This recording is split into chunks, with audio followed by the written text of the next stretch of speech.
Hello प्यारे बच्चों, कैसे हो आप सभी। उम्मीद करती हूँ आप सभी स्वस्थ होंगे। हमने अध्याय 4 पढ़ा था आदर्श जीवन मूल्य पुस्तक से। तो आज हम अध्याय 4 के प्रश्न उत्तर पढ़ेंगे। अध्याय 4 में 2 कहानियाँ हैं और अध्याय का नाम है उद्यमिता की 2 कहानियाँ। पहली कहानी का नाम है टिक्कू चाट वाला और दूसरी कहानी है खेल कूद के कपड़ों का ब्रांड शंभू सुरेश। पहली बात तो बेटा आप नोटबुक बनाने का तरीका देखिए। पहले पेज पर सुंदर तरीके से अध्याय का नाम, अध्याय संख्या, डेट, डे यानी कि तारीख और वार क्या है वो लिखेंगे। उसके बाद जो हमारा ये पाठ है अध्याय 4 है, इसका नाम है उद्यमिता की 2 कहानियाँ और इसके अंदर भी 2 कहानियाँ दी गई हैं। पहली कहानी का नाम है टिक्कू चाट वाला और दूसरी कहानी है खेल कूद के कपड़ों का ब्रांड शंभू सुरेश। तो ये बेटा ये सुंदर सुंदर तरीके से सुंदर राइटिंग में साफ साफ लिखना है और अपने पहले पेज को सुंदर तरीके से तैयार करना है। इसके बाद जब हम प्रश्न उत्तर लिखने की शुरुआत करेंगे तो वही तरीका मार्जिन लाइन ज़रूर लगाएंगे ताकि जब अध्यापक अध्यापिका आपकी कॉपी चेक करें तो जो भी अशुद्धियाँ हों उनको वहाँ पर लिखकर दिखाया जा सके।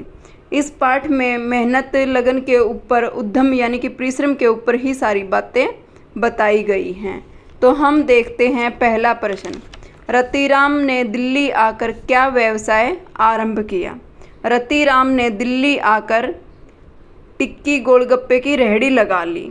फिर अपनी मेहनत, लाजवाब स्वाद, कार्यकुशलता, गुणवत्ता युक्त खाद्य सामग्री और ग्राहकों के साथ बढ़िया व्यवहार के दम पर लोगों में अपनी साख बनाई। साख का मतलब है यहाँ पर पहचान बनाई। हमने पाठ में पढ़ा था ना कि उसने बहुत मेहनत की थी, अच्छे स्वादिष्ट खाना बनाया था, अच्छी सामग्री का प्रयोग किया था, तो ग्राहक भी आने लग गए थे। तो उसने व्यवहार भी अच्छा करता था, वही यहाँ पर हमने लिखा है। अब देखते हैं प्रश्न संख्या 2। रतिराम ने अपनी कंपनी का क्या नाम रखा और उसमें कितने कर्मचारी कार्यरत हैं। तो रतिराम कौन था? टिक्कू चाट वाला। पढ़ा था ना। प्रश्न देखो ये बनता है, टिक्कू चाट वाले का क्या नाम था? रतिराम। तो रतिराम ने अपनी कंपनी का क्या नाम रखा? रतिराम ने अपनी कंपनी का नाम TCW टिक्कू चाट वाला रखा और वर्तमान में लगभग 1200 कर्मचारी कार्यरत हैं। एक छोटी सी रेहड़ी से शुरुआत की थी, पढ़ा था ना हमने पाठ के अंदर। दिल्ली में आके एक छोटी सी रेहड़ी लगाई थी और उस बहुत मेहनत की, अच्छा खाना बनाया, तो फिर धीरे धीरे उसने अपनी दुकान खरीद ली थी। अब हमारा तीसरा प्रश्न है, किसी भी कार्य की सफलता के लिए व्यक्ति को क्या करना चाहिए। किसी भी कार्य की सफलता के लिए व्यक्ति को मेहनत, लगन और आत्मविश्वास से कार्य करना चाहिए। अगर हमें किसी कार्य में सफलता प्राप्त करनी है तो मेहनत, लगन और आत्मविश्वास बहुत ज़रूरी है। परिश्रम के बिना हम सफलता प्राप्त नहीं कर सकते। लगन यानी कि हमें पूरा ध्यान उसके अंदर लगाना पड़ेगा। आत्मविश्वास और अपने ऊपर भरोसा रखना पड़ेगा कि हाँ, इस काम में मुझे सफलता प्राप्त करनी है, मैं मेहनत करूँगा तो क्यों सफलता मुझे नहीं मिलेगी। अपने ऊपर भरोसा रखना है, मेहनत करनी है, अपना 100% देना है। प्रश्न संख्या 4। सुरेश सिंह ने अपना व्यवसाय कैसे शुरू किया। सुरेश सिंह ने 500 रुपये के निवेश के साथ शंभू सुरेश नाम की सिलाई की दुकान खोली तथा अपने देश के खिलाड़ियों को खेलकूद के स्वदेशी वस्त्र उपलब्ध कराने का संकल्प लिया। सुरेश सिंह जो है वो एक एथलीट थे, खिलाड़ी थे और इन्होंने महसूस किया था कि उस समय खिलाड़ियों को अच्छे वस्त्र उपलब्ध नहीं हो पाते थे।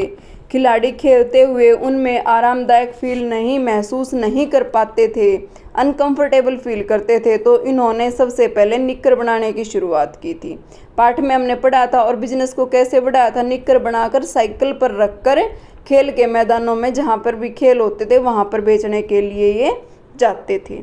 अगला प्रश्न है हमारा, आपके विचार से शंभू सिंह सरकारी नौकरी को छोड़कर अपने पिता के साथ हाथ क्यों बटाने लगे। पाठ ध्यान से पढ़ना, समझना और अपने यहाँ पर विचार लिखना।